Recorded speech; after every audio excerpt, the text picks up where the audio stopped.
So guys, no misses here. Today I'll be naming my top 10 shoot guards in the NBA. Before I get into that, make sure to like and subscribe. Make sure to comment. More interaction means the channel grows. So thank you guys for that. So I'm gonna be naming my top 10 shooting guards. Right now, I have some honorable mentions. Right now is my 11th spot is Colin Sexton. I mean, he's really shown in leadership, and he's like putting up 25 points per game on okay percentages. He's really making this Cavaliers team pretty good, and without LeBron, first time ever, except from like the Mark Price years. But yeah, so let's get into it. So, at my number 10 spot, I have Marcus Smart. I mean, Marcus Smart doesn't always put up the best like averages, but what the man does off and on the court makes him a top 10 shooting guard. Dude is really good defensively. He's that person that you just put on the best player on the opposite team, and you just let him work. And he's probably one of the highest energy players in the NBA right now.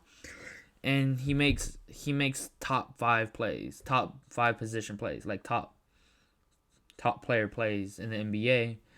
But consistency is a problem. But he's also become a okay shooter from 3 now, which doesn't make him a liability on the offensive side, and he's an okay playmaker.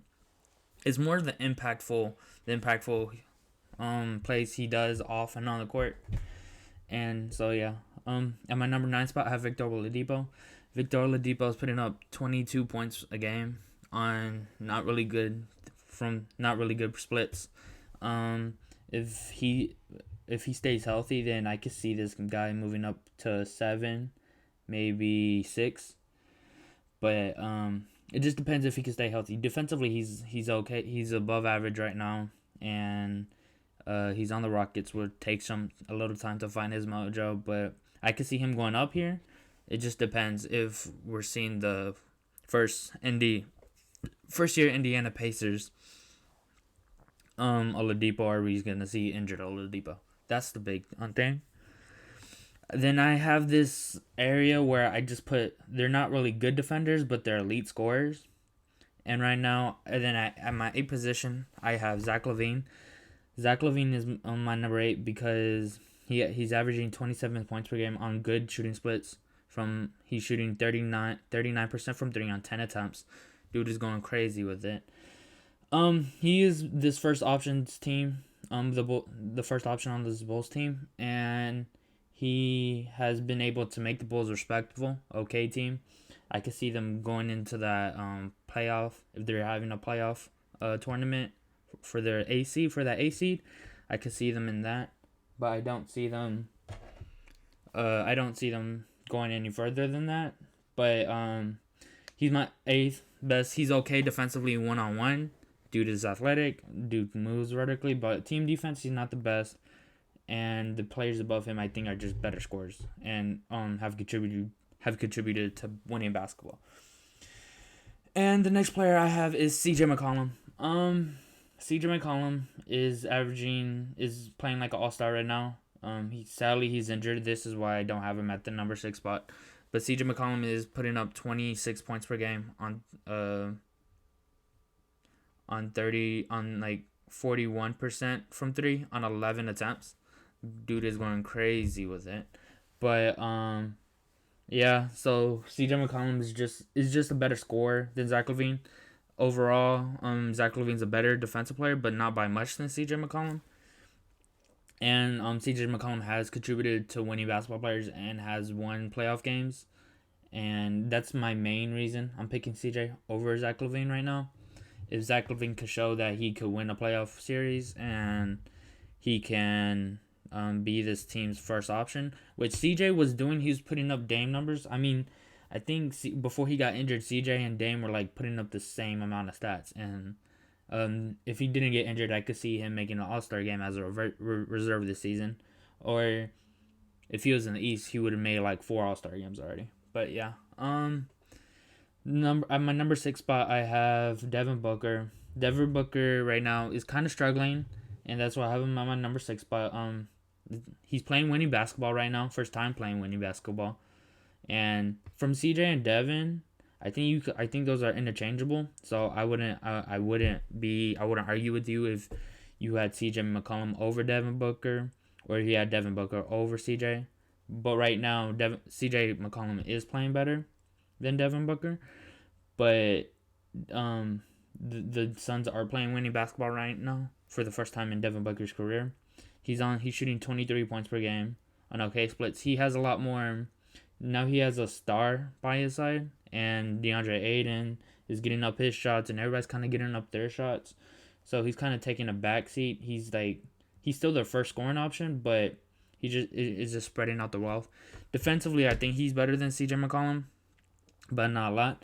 If you want to make a case that that Devin Booker's having a bad year, I don't think that would be the point. I think he's just getting used to being on a team where he doesn't have to be the number one scorer, and he can spread out the wealth because he has competent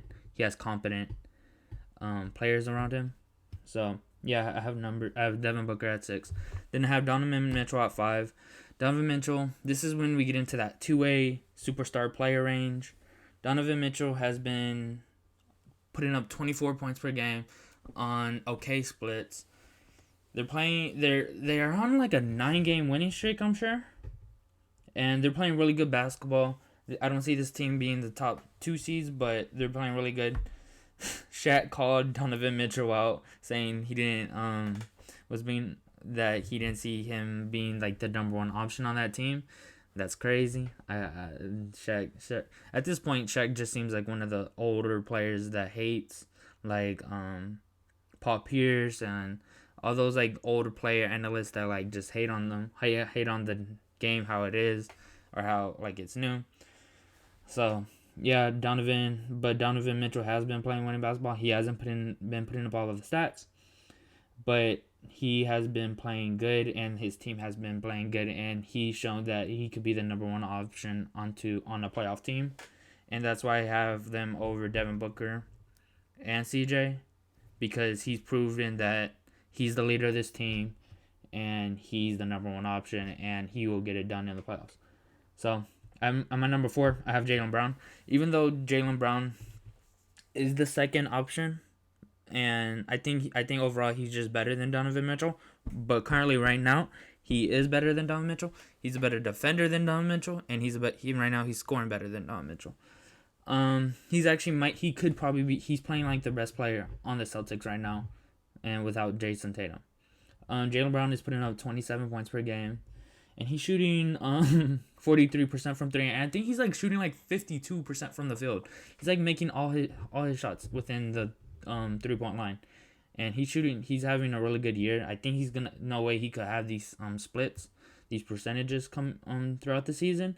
So I bet he's gonna come down, but I bet you that I think he's gonna, at the end of this hot streak, he's probably gonna be putting up 25 points per game on maybe like 39% from 3 and maybe like 40% from the field. But currently right now he's playing like a top four shooting guard right now, and he's playing like a top 10 player right now. And now we're coming up on these vets that have been in the list forever, for the past like 4 years, maybe 3 years, and they're not playing. I don't think they're playing better than Jaylen Brown right now, but it's what they've done in the past. Bradley Beal, I mean, that whole team's been kind of like struck with COVID. They haven't been able to play. I think they got to play like 41 games in like 71 days, like something like that. And it's crazy how many games they're how many back-to-backs they're gonna have. They're kind of like out for the season already, and it's just like the quarter of the season. But Bradley Beal, he averages a good 30. Not an all-star somehow. Not an all-NBA player too somehow. But the mad respect that he doesn't get is crazy. But Bradley Beal, this is mostly because of what he did last year. I'd say he's not having the best season right now, but he's my number 3 player just because of what he's done in the past, putting up 30 points per game. He's a alright defender, not better than Jaylen Brown. I don't think he's playing better than Jaylen Brown right now. But Yeah, and then you got Jimmy Butler. Jimmy Butler leadership. He's like Zach LaVine, just way better. No, not Zach LaVine. Marcus Smart, just like way better. His leadership skills. He fits into that Miami Heat culture. Dude is just a Miami Heat native. Well, he's not from there, but he gets with that culture. He's like a native to that culture, and he goes all 100% when he needs to go in, and he plays winning basketball. And at the end of the day, it don't matter if you're on the top 10 shooting guards list. Winning has a contribute to that, and he puts up like he's putting up like less than 20 points per game. I think he's putting like 15 points per game, but the impacts that this dude makes off and on the court changes wins, and he carries wins just by his speeches and by him talking and by him dogging out other players. So yeah, my number one is pretty obvious, is James Harden, probably one of the best scorers in history. His stats are down probably on purpose because he wanted to get traded. So he got traded to the Nets. Right now, he's trying to figure out himself. When he's in that second unit by himself, when Kyrie and KD are off the court, he runs that team. He should run that team when KD and Kyrie are off the court. When KD's on the court, he should have the ball. Then I think he has to try something off ball if this team needs to be better. Last couple games they've been okay defensively. If they're okay defensively, I can see this team going all the way. But this isn't a Nets talk. But Harden's just easily the top, is the number one shooting guard. I don't have Klay Thompson on this list just because he's injured. But if I would have Klay Thompson, I feel like I would have him replacing Jaylen Brown. Move Jaylen Brown at 5, and then move everybody down 1. That makes Marcus Smart come out of it. But Klay Thompson, best shooter, one greatest top 5 greatest shooters, could go off any night for 40 points per game without dribbling like more than 10 times. So that's all I got to say about Klay Thompson. Hopes he gets better, and that's my list. So I got Harden at 1, Jimmy Butler at 2, Bill at 3, Jaylen Brown at 4, Mitchell at 5, Devin Booker at 6, CJ at 7, Zach LaVine at 8, Oladipo at 9, Smart at 10. Honorable mentions would be Buddy Hield and Colin Sexton right now. And that's all I got to say. So if you guys, make sure you guys subscribe and comment, and I'll see you guys later. Peace.